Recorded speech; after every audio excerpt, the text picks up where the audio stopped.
Hey, welcome back. It's Jason Walter here. In today's video, I'm going to share a brand new report that was just announced today that showed that pending home sales in the US have reached record levels. So I'm going to share some details with you regarding that. I'm also going to share some news regarding sales of new homes in the US. And I think many of you may be surprised about how high these numbers are, especially when you compare it to previous year.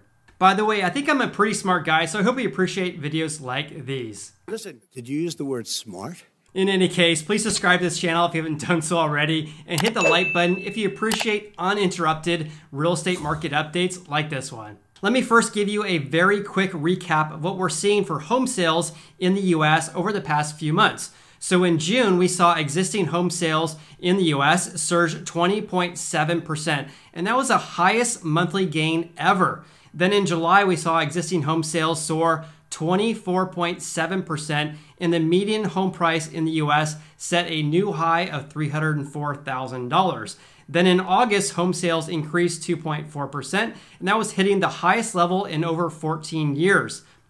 In addition, the median home price hit a new record high of $311,000. Let's first discuss pending home sales in August because that report was just released today. Then I'm going to share some news regarding new home sales right after that. So let me share my screen with you right now. Okay, this headline basically says it all. Pending home sales index reaches record high as sales ascend 8.8% in August. So I want to preface this by saying this is pending home sales. So this means that a seller has accepted an offer from a home buyer. So it doesn't necessarily translate into a home sale. However, it's a good forward-thinking indicator of what we could expect home sales to be in the next 1 or 2 months to come, because typically it takes about 30 days to sell a house. Just want to preface that by saying, hey, this is not a guarantee because it's just pending contracts and buyers do tend to back out at times. In any case, this is reported by the National Association of Realtors, and they're saying that pending home sales in August have increased for 4 interrupted months of positive contract activity. So the pending contracts have increased for the past 4 months in a row, and each of the 4 major regions experienced month over month and year over year pending home sales transactions. So across the board in all the regions that they report on, they have an increase in pending home sales. In addition, the pending home sales index has reached a current record high in August. And then we have an index of 132.8, and they're saying that an index of 100 is equal to contract activity that we saw in 2001. What I really saw here as a big glaring fact is that year over year contract signings rose 24.2%. So even though we have 18% less inventory right now, contract signings went up 24.2%, which is quite remarkable. NAR's chief economist stated the following. He said, "While I did very much expect the housing sector to be stable during the pandemic-induced economic shutdowns, I am pleasantly surprised to see the industry bounce back so strongly and so quickly." And I have to say that this is actually surprising that we've seen the real estate market absolutely surge ever since May. No one would ever predicted that, but I believe we have surged back at levels that are unhealthy. And I'll explain that here later in the video. He said that home prices are heating up fast. The low mortgage rates are allowing buyers to secure cheaper mortgages, but many find it harder to make the required down payment. In addition, not only just the down payment, but also the payment itself, because home prices are increasing, but mortgage rates have more or less been flat over the past 2.5 months. In addition, Realtor.com revealed the metro areas that had the highest levels of recovery in the US since January. And that was Bellevue, Seattle, Washington area, Las Vegas, Nevada, Boston, Massachusetts, Denver, Colorado, and also Philadelphia were the areas that had the highest levels of recovery in the United States. Okay, let's discuss how pending home sales in August varied by the region in the United States. So in the Northeast, the pending home sales jumped 26% from 1 year ago.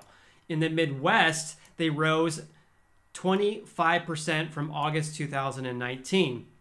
Pending home sales in the South increased 8.6% month over month, but they increased 23.6% from August 2019. In addition, in the West, we rose 13.1% month over month, but up 23.6% from 1 year ago. And there's a really good graphic that the National Association of Realtors has to show how each region varies. So we saw the Northeast, pending home sales rose 4.3% from the previous month. However, in the West, you compare that, up almost 3 times that amount, up 13% month over month. In the South, also had strong pending home sales growth of 8.6%, and in the Midwest, similar 8.6% increase. Now let's talk about sales of newly built houses in the US, because a lot of these numbers are quite remarkable. So sales of newly built houses in the US skyrocketed to its highest level in 14 years in August. However, the supply of houses, of new houses, as well as existing homes, continues to be an issue, and I'll discuss that with you in just a little bit. New home sales increased 4.8% from the previous month and a whopping 43% from August 2019. Absolutely crazy numbers. As you can see in this graphic as well, new home sales surged starting around May this year and are well past what we've seen in recent years. The number of new homes is about double right now compared to August 2015. Who would have ever thought we'd be talking about records being broken in real estate early on during this pandemic, but that is what we're seeing today. However, what continues to be an issue, of course, is the lack of housing inventory. So the builder's supply of new houses is only 3.3 months. However, it was 5.5 months in August 2019. And by the way, a balanced supply of houses is around 6 months. So right now, for new houses, it's 3.3 months. We're also seeing very low inventory levels on a national level as well. So right now we're down about 19% from a year ago and currently at a 3-month supply of homes. So why does this all matter? Let me tell you, and I'll give you my honest opinion about this. So right now, of course, we have low inventory, record low interest rates, and high buyer demand for houses right now, which is causing home prices to increase. This is great news if you're a home seller, but not so much if you're looking to buy a house right now. However, the issue is that while home prices have been increasing, interest rates have been more or less flat or haven't changed much over the past 2.5 months. And I know a lot of people would say, oh, now's a great time to buy because of record low interest rates.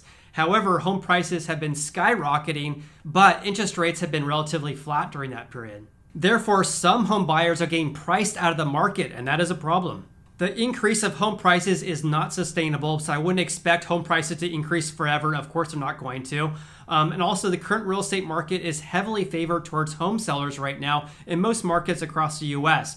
So personally, I would love to see interest rates increase slightly and/or inventory to increase slightly to have a more level playing field amongst home buyers and home sellers. And by the way, current mortgage interest rates are still less than 3% for a 30-year fixed loan right now.